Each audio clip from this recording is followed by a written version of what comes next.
Press conference हुई जिसमें एक अल्टीमेटम दे दिया आप लोगों ने कांग्रेस पार्टी को। अब यहां पर जो तस्वीरें आ रही हैं इसमें अब देखिए तस्वीर क्या है, कांग्रेस को बीजेपी देश विरोधी बता रही, क्योंकि ये झंडा और ये तस्वीर देखकर मुझे नहीं लगता कि कोई भी इस तस्वीर पर नाराज हुए बिना रहेगा, लेकिन वो आपके नेता को एंटी नेशनल बता रहे हैं। और यहां इसीलिए आज प्रेस कॉन्फ्रेंस करके आपने कहा कि बीजेपी की बी टीम है कांग्रेस पार्टी।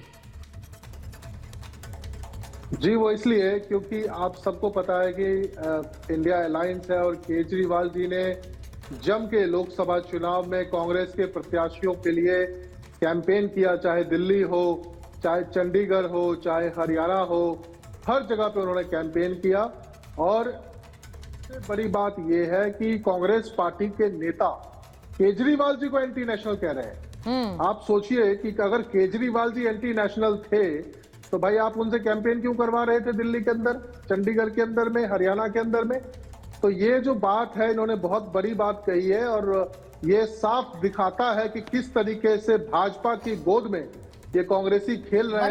और भाजपा का दिया हुआ जो स्क्रिप्ट है वो कांग्रेस पार्टी के नेता जो हैं अजय माकन वो पढ़ते हैं। आज तक कभी भी किसी भाजपाई को इन्होंने नहीं कहा एंटी नेशनल, आज तक कभी किसी भाजपा के नेता को कभी नहीं कहा एंटी नेशनल।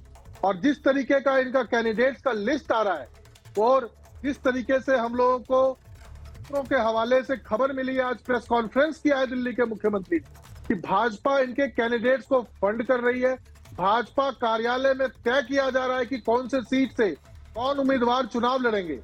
आप इसी से लगा सकते हैं कि किस तरीके का कर रहे हैं। और इसी के चलते आज ये प्रेस कॉन्फ्रेंस करके कहा गया है कि अगर 24 घंटे के अंदर में अजय माकन जी के ऊपर में एक्शन नहीं लेगी तो जाहिर सी बात है कि जितने भी इंडिया अलायंस के घटक दल हैं उनसे आम आदमी पार्टी रिक्वेस्ट करेगी कि इस तरीके के लोगों को जो है सो गठबंधन में नहीं होना चाहिए। इस तरह के लोगों को गठबंधन में नहीं होना चाहिए। अमित जमाई साहब सुन रहे हैं आप, इस तरह के लोग गठबंधन में ना हो, यानी राहुल गांधी की पार्टी को आप आउट करें।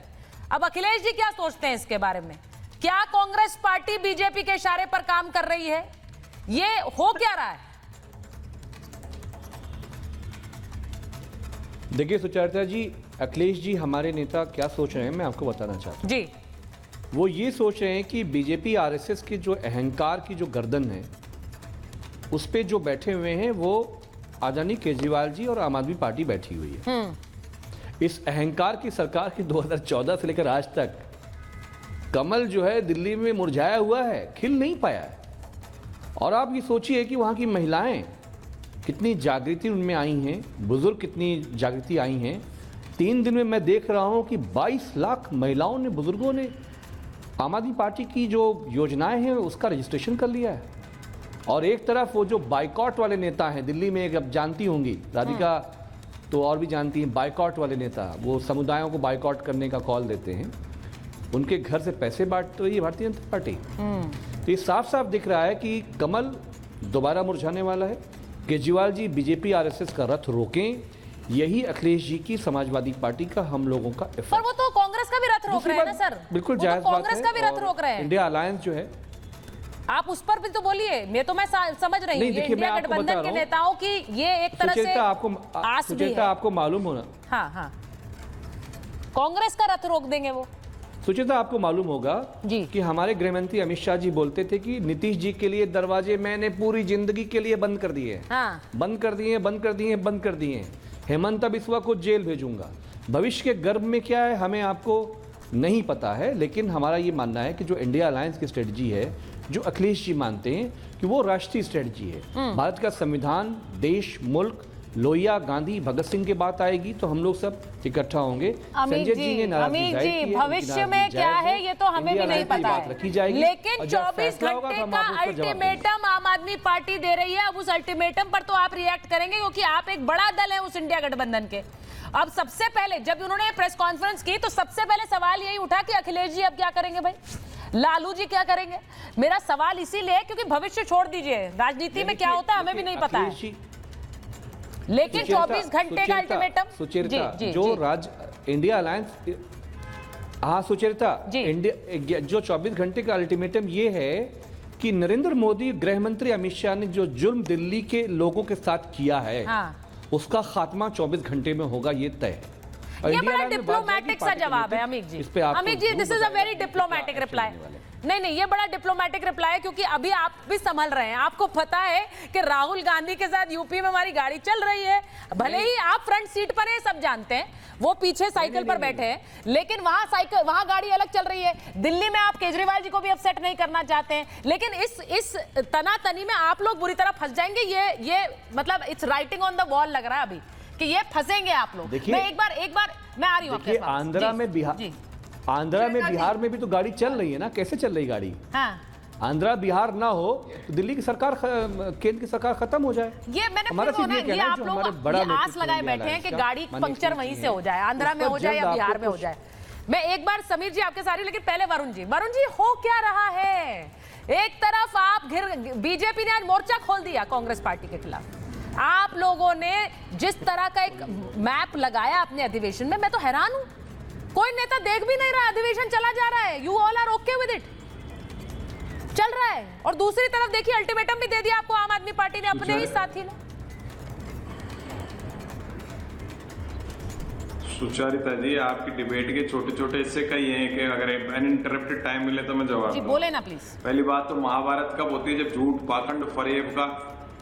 पाखंड फरेब का जब राज हो जाता है ना, जो 10 साल से देखा जा रहा है, जब महाभारत बनती है, तो वो महाभारत आज राजनीति की देखी जा रही है।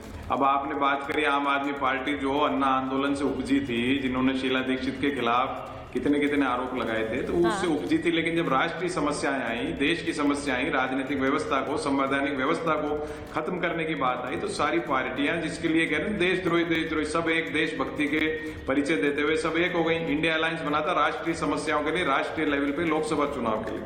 अब जो लोकल चुनाव होता है, स्टेट का चुनाव होता है, स्थानीय चुनाव होता है, उसमें स्थानीय जो यूनिट्स होती है वो अपने हिसाब से चुनाव लड़ती है। हाँ, वो जब ये केजरीवाल के लिए जो कमेंट किया गया उस शब्द में उसको उचित नहीं मानता हूँ, लेकिन लोकल यूनिट है तो क्या आप कार्यकर्ताओं, लोकल लीडरशिप और लोकल कार्यकर्ताओं की बलि चढ़ाते जाओगे अलायंस के लिए? तो लोकल जो स्टेट का चुनाव है या स्थानीय निकायों का, पंचायतों का चुनाव है, उसमें फ्री करना चाहिए, ये मेरा मत है। अब आपने बात करी नक्शे वाली बात, उसको रेक्टिफाई किया गया, लेकिन ऐसी गलतियां क्यों? राष्ट्रीय स्तर पर राष्ट्रीय कार्य समिति की बैठक हो रही है, ऐसी त्रुटियां क्यों होती हैं? ऐसी त्रुटियां इसलिए होती हैं, गैर कांग्रेस पृष्ठभूमि के लोगों को अगर आप सेंट्रल सिस्टम में जगह दोगे, उनको तरजीह दोगे, तो ऐसी कहीं ना कहीं गलती होगी। मैंने आपको तो ध्यान है, हमेशा इस बात को उठाया है कि तो गलत नेता कौन है जिसे तरजीह दी है? ये बताइए ना, एक दो नाम बताइए भाई। केंद्रीय सिस्टम में ऐसे नहीं होता है, नाम बताइए वो गलत नेता कौन है जिसे तरजीह दी जा रही? क्योंकि राधिका जी तो है ही, उनसे पूछ लेंगे हम, वो बता देंगे स्पष्ट रूप से। पहले आप बताइए। कांग्रेस पृष्ठभूमि के लोगों को तरजीह दोगे। दूसरी बात, 3 बार जमानत जब्त होगा, उनको राज्यसभा दोगे, तो सेंट्रल सिस्टम को दुरुस्त करने की आवश्यकता है। सेंट्रल सिस्टम दुरुस्त नहीं होता तो मोदी जी तीसरी बार चुनाव में नहीं जीतते। आज के जो सबसे बड़ी प्रायोरिटी, जैसे अभी समाजवादी पार्टी के नेताजी ने बताया, वो ये है कि कैसे देश को महंगाई, बेरोजगारी से मुक्ति दिलाई जाए। मुझे ऐसा लग रहा है वरुण जी, आप ऋतुराज जी के साथ उनके समर्थक हैं। आप आज आतिशी जी और संजय जी के साथ जो वो बोल रहे थे उसके समर्थन में, और ये तो बड़ी मुश्किल हो जाएगी, ये तो बड़ी मुश्किल हो जाएगी अगर आप उनके समर्थन में खड़े हो रहे हैं। मैं नहीं समर्थन नहीं कर रहा हूं, मैंने तो आपने मेरी बात पे ध्यान ही नहीं दिया। मैंने कहा अन्ना आंदोलन से कांग्रेस को, शीला दीक्षित की व्यवस्थाओं को कटाक्ष करके उस कांग्रेस के खिलाफ पार्टी तैयार हुई थी, लेकिन जब राष्ट्रीय स्तर के मुद्दे आ जाते हैं तो